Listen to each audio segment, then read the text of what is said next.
दोस्तों, क्या आपको पता है जिस मैगी को आप बड़े मजे लेकर खाते हो, ट्री में चलने से पहले वीडियो को लाइक करके चैनल सब्सक्राइब कर लीजिए, क्योंकि ये वीडियो हमने बड़ी मेहनत से बनाई है। चलिए शुरू करते हैं। Jeans making process.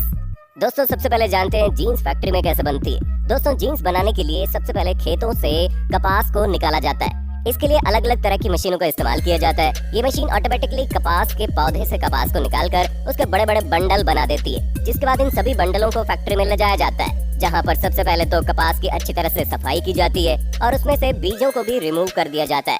कपास के बीजों से तरह तरह के तेल बनाए जाते हैं। सफाई की प्रोसेस में कपास में जितनी भी गंदगी होती है उसे पूरी तरह से साफ कर दिया जाता है और अब सिर्फ बचती है रुई। इस रुई को फैक्ट्री में अलग अलग तरह के प्रोसेस से गुजारा जाता है और जब सभी प्रोसेस कंप्लीट हो जाती है तो फिर इस रुई के मोटे मोटे धागे बनाए जाते हैं। जब कपास के मोटे धागे बन जाते हैं तो इन्हें फोल्ड करके आगे भेज दिया जाता है, जहाँ इन मोटे मोटे धागों को पतला किया जाता है। अब ये धागे बहुत ही ज्यादा पतले हो चुके हैं। इन पतले पतले धागों से ही कपड़ों को बनाया जाता है। इन मशीनों में केवल धागे को लगाया जाता है और अच्छी तरह से फिट कर दिया जाता है, जिसके बाद ये मशीनें खुद ब खुद काम शुरू कर देती हैं और धागे से कपड़ा बनाने लगती है। इस वीडियो में आप देख सकते हैं किस तरह से मशीन स्पीड के साथ धागे से कपड़े को बना रही है। और फिर जब कॉटन का कपड़ा तैयार हो जाता है तो फिर जीन्स, यहाँ पर कपड़े को नीला कलर दिया जा रहा है। फिर कॉटन कपड़े को मजबूती देने के लिए बड़ी सफाई के साथ बुना जाता है। इस तरीके से जीन्स का कपड़ा बनकर तैयार हो जाता है। अब काम शुरू होता है कपड़े को काट कर सिलाई करने का। फिर जीन्स के ऊपर आगे पीछे अलग अलग कलर की डिजाइन इस तरीके से डाली जाती है। इस तरीके से जीन्स को रेडी करके मार्केट में भेज दिया जाता है। गुटखा मेकिंग प्रोसेस। शायद आपको ये बात जानकर हैरानी होगी कि भारत की लगभग 30% आबादी गुटखा खाने की शौकीन है और लोगों द्वारा हर दिन लाखों करोड़ों रुपए का गुटखा खाकर थूक भी दिया जाता है। तो दोस्तों, चलिए देखते हैं आखिर कैसे बनाया जाता है इस जहर को। इसे बनाने के लिए लगने वाली सबसे अहम चीज है बीटल नट। आम भाषा में इसे सुपारी भी कहा जाता है। इसे बनाने के लिए सबसे पहले पेड़ों पर लगी सुपारी को तोड़ा जाता है। इसके बाद कुछ इस तरह से टहनी को पटक पटक कर सुपारी को अलग कर लिया जाता है। सुपारी को अलग करने के बाद कुछ दिन इन्हें धूप में सुखाया जाता है। जब ये अच्छी तरह से सूख जाता है तब इन्हें छीलकर उनमें से उनके बीज को निकाला जाता है और फिर इन बीजों को लाल रंग वाले केमिकल में उबाला जाता है।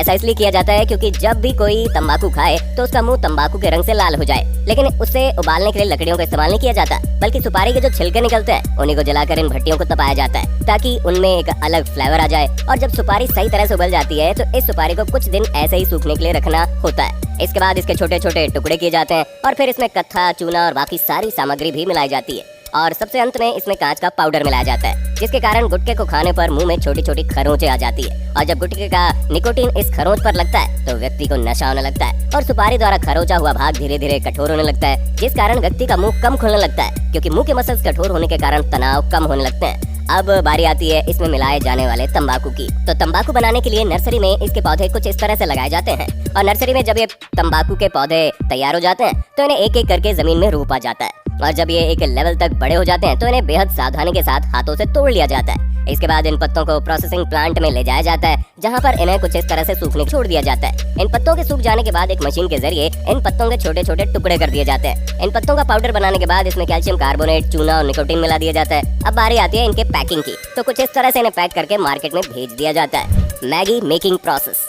अब बात करते हैं उस मैगी की जिसे शायद ही किसी ने ना खाया। कि किसानों से उच्चतम क्वालिटी के गेहूं खरीदकर फैक्ट्री में ले जाए जाते हैं, जहां पर गेहूं की क्वालिटी चेक की जाती है। अगर गेहूं की क्वालिटी अच्छी होती है तो उसे बड़ी बड़ी चक्कियों में पीसने के लिए भेज दिया जाता है, जहां गेहूं से आटा तैयार करने के बाद इस आटे का क्वालिटी टेस्ट होता है। इसके बाद आटे को बड़े बड़े ड्रम्स में डाल दिया जाता है और इसमें हाफ पार्ट मैदा का मिलाकर मशीनों की मदद से जरूरत के अनुसार पानी मिलाकर एक डो तैयार किया जाता है। इस सारे प्रोसेस को पूरा करने के लिए साफ सुथरी मशीनों का इस्तेमाल होता है, जिन्हें वर्कर ऑपरेट करते हैं। जब आटा गूंथ कर तैयार हो जाता है तो आगे के प्रोसेस में इनको कटिंग मशीन में डालकर लंबी लंबी सपाट पट्टियों की शेप में काट लिया जाता है। इस कटिंग मशीन से ही नूडल्स का जिगजैग शेप देने वाली मशीन भी जुड़ी होती है, ताकि पट्टियों की शेप में कटने के बाद ये डायरेक्ट नूडल्स की शेप वाली मशीन में जा सके। जिगजैग कटिंग मशीन में एंटर करते ही ये नूडल्स की शेप ले लेती है, जिसके बाद इन्हें चौकोर आकार में कट करके अलग कर लेते हैं। मैगी नूडल्स तैयार होने के बाद अब बारी आती है इनके ड्राई होने की, जिसके लिए इन चौकोर शेप में बने नूडल्स को ड्राइंग मशीन के जरिए सुखाया जाता है और आगे पैकिंग मशीन में पैक होने के लिए ट्रांसफर कर दिया जाता है। अब आप ये तो जान गए होंगे कि मैगी बनाई कैसे जाती है, लेकिन मैगी अपने मैजिक मसाले के बिना तो अधूरी है। इसलिए चलिए ये भी जानते हैं कि फैक्ट्री में टेस्ट मेकर मैगी मसाले को किस तरह से बनाते हैं और कौन से खुफिया इंग्रेडिएंट्स का इस्तेमाल करके उसे इतना शानदार टेस्ट दिया जाता है। तो दोस्तों, बाजार से मैगी खरीदने पर उसके अंदर मौजूद छोटे से पैकेट में जो मैजिक भरा होता है उसे तैयार करने के लिए 13 सीक्रेट मसालों का इस्तेमाल होता है। इसके लिए आंध्र प्रदेश से सूखी लाल मिर्च, राजस्थान से सूखा धनिया और नेपाल से स्पेशल चटक हल्दी को मंगाया जाता है। इनके अलावा कंपनी कई और सीक्रेट मसालों का इस्तेमाल भी करते हैं, जिन्हें साफ तौर पर दुनिया को नहीं बताया जाता ताकि कोई मैगी के इस टेस्ट की कॉपी ना कर ले। लेकिन मैगी मसाले में इस्तेमाल होने वाले सभी इंग्रेडिएंट को सबसे पहले टेस्टिंग के लिए भेजा जाता है और पास होने के बाद इन्हें एक बड़ी मिक्सर में डालकर अच्छी तरह से 2 घंटे तक मिलाया जाता है। इसके बाद इन्हें हीटिंग प्रोसेस में हीट देकर रोस्ट किया जाता है और 2 घंटे तक मसाले को रोस्ट करने के बाद अलग अलग तरह के टेस्ट के लिए भेजा जाता है और सभी तरह की टेस्टिंग में पास होने के बाद ही इन्हें पैक करके मैगी के पैकेट के अंदर डालकर मार्केट में बेचने के लिए भेज दिया जाता है। Paper making process. दोस्तों, सदियों से इस्तेमाल हो रहे कागजों को बनाने के लिए पेड़ों का इस्तेमाल किया जाता है, लेकिन पेड़ से कागज बनाने के लिए केवल उन्हीं पेड़ों को काटा जाता है जिन पेड़ों की लकड़ी में सेलुलोज की मात्रा अधिक होती है।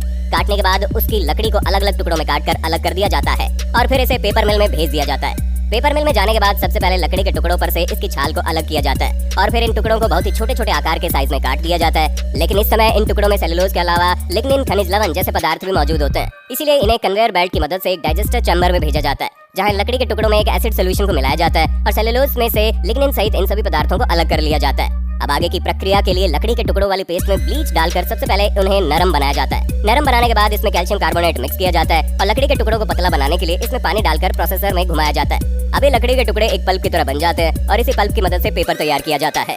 पेपर बनाने के लिए इस बने हुए पल्प को पेपर मशीन के अंदर से गुजारा जाता है। पेपर मशीन के जरिए वुडन पल्प कागज का रूप ले लेता है और लंबी लंबी परतों के रूप में ये पेपर बनकर तैयार हो जाता है, जिसके बाद इसे हीटिंग प्रोसेस के जरिए सुखाया जाता है और छोटे छोटे टुकड़ों में काट दिया जाता है और जरूरत के हिसाब से अलग अलग शेप देकर कॉपी, किताब और न्यूज़पेपर जैसी चीज बनाकर दुकानों और घरों तक भेजा जाता है। तो उम्मीद करते हैं आपको आज की ये वीडियो पसंद आई होगी। वीडियो अच्छी लगी तो वीडियो को लाइक कीजिएगा।